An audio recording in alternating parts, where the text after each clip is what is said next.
The Titan submersible was a small vessel. It was exploring the deep ocean. Dr. Eris Thorne was inside. He was a famous marine biologist. He looked out the small window. The water was dark blue. It was like another world. The pressure outside was immense. It could crush steel like a soda can. Eris was not afraid. He was excited. He wanted to find new species. He wanted to see things no human had ever seen before. The sub's lights cut through the blackness. They showed strange fish swimming by. They were like ghosts in the deep. The journey was slow and careful. Every meter deeper was a new frontier for science and exploration. The submersible continued its descent. It went deeper and deeper. The darkness outside was complete. Only the sub's powerful lights could reveal the secrets of the abyss.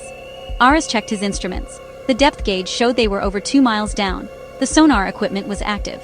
It painted a picture of the ocean floor on a screen. The landscape was rocky and barren. It looked like the surface of the moon. Eris felt a sense of wonder. He was a visitor in a hidden kingdom. The silence was absolute.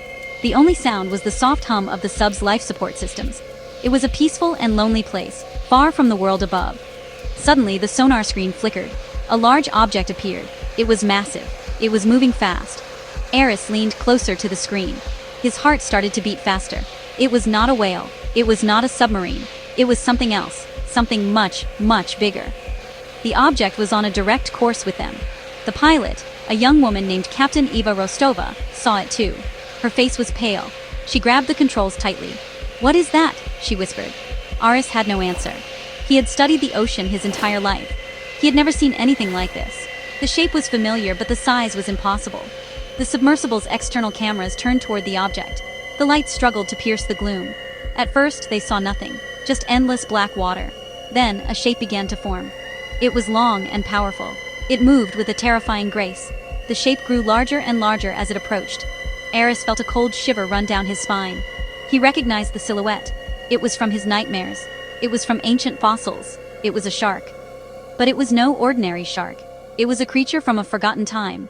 A living monster that was not supposed to exist in the modern world. The impossible had become a terrifying reality. The Megalodon appeared in the lights. It was gigantic. Its body was 60 feet long. Its skin was scarred and gray. Its eyes were black and lifeless. They were like 2 dark pits. The shark opened its mouth. Rows of serrated teeth lined its massive jaws. Each tooth was the size of a man's hand. The Titan sub looked like a small toy next to this ancient predator. Aris could not believe his eyes. The Megalodon was a legend. It was a creature of prehistory.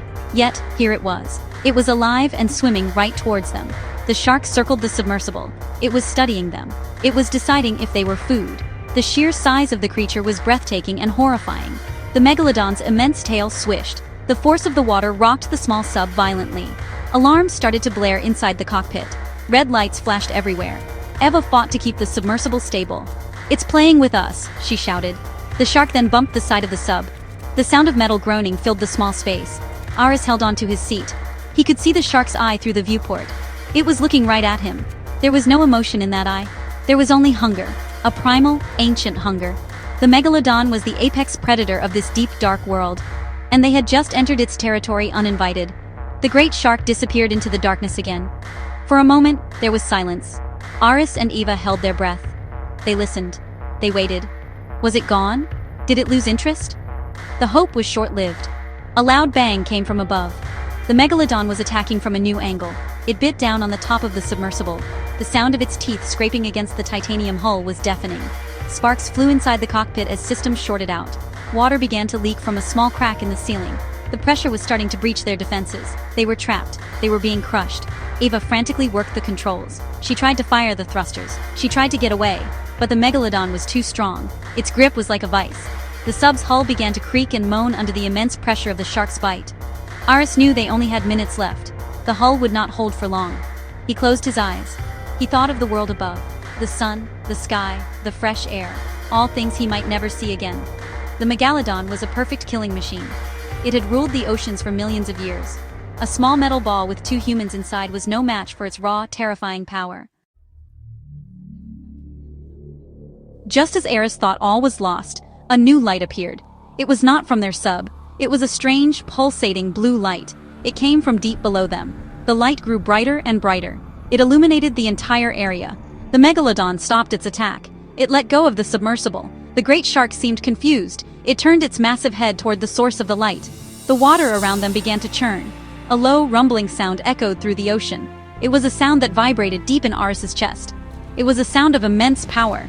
Something else was down there, something even bigger than the Megalodon. The blue light intensified. From the abyss, a colossal figure began to rise. It was not a fish. It was not a whale. It was something reptilian. It had a long, powerful tail. It had thick, scaly legs. 2 rows of dorsal fins ran down its back. The fins glowed with an eerie blue energy. The figure rose higher and higher. It towered over the Megalodon. Aris and Eva could only stare in disbelief. Their sonar screen was overwhelmed. The new creature was off the charts. It was a monster from a different kind of legend. A king. The king of the monsters. Godzilla had arrived. Godzilla let out a deafening roar.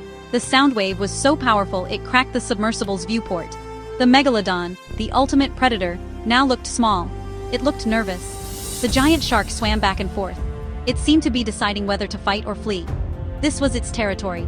But a new, more powerful ruler had just appeared.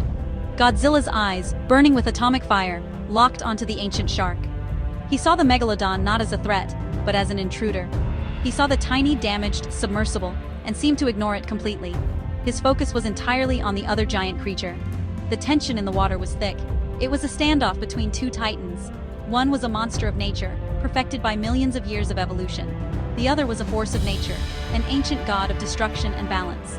The Megalodon had never known a challenger. It had always been the biggest thing in the ocean. Now it faced a being that defied all logic. Aris realized they were witnessing something extraordinary. A battle between myths, a clash that the world was not ready for. The deep, dark ocean had become an arena for a fight of epic proportions. Their own struggle for survival was now just a sideshow. The Megalodon made the first move. It charged at Godzilla. Its massive jaws opened wide. It was a torpedo of teeth and muscle. Godzilla stood his ground. He was like a mountain in the water. Just as the shark was about to bite, Godzilla swung his powerful tail. The tail slammed into the Megalodon's side. The impact was like a cannon blast. The great shark was thrown sideways. It tumbled through the water, stunned. The force of the blow sent shockwaves that tossed the Titan sub around like a leaf in a storm.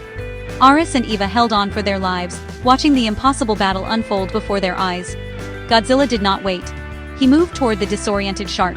The Megalodon recovered quickly. It was a fighter. It turned and lunged again.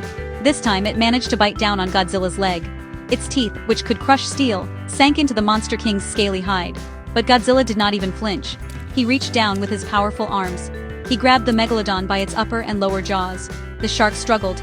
It thrashed its powerful body, but it could not break free. Godzilla's strength was on another level. It was the strength of an elemental force. The king of the monsters began to pull. The battle was brutal and short. With a final, terrifying roar, Godzilla pulled the Megalodon's jaws apart. The sound of tearing flesh and snapping bone echoed in the deep. The great shark went limp. It was over. The apex predator of the ancient seas had been defeated. Godzilla let the lifeless body of the Megalodon drift away into the darkness. He had restored balance to his kingdom. He had dealt with the intruder. He was the undisputed king of the deep. Aris and Eva watched in silent awe. They had survived. They had witnessed the power of a true titan. Godzilla then turned his attention to the damaged submersible. His glowing eyes peered through the cracked viewport. Aris thought this was the end, but Godzilla did not attack. He simply looked at them. It felt like he was studying them. Then, with a gentle nudge from his enormous snout, he pushed the submersible upwards. He guided them away from the crushing depths. He was saving them. As they rose, they watched him turn and descend back into the blackness, his blue light fading away. They were left with an unbelievable story. A story of a Megalodon, a tiny sub, and the unexpected king who ruled the dark, silent world below.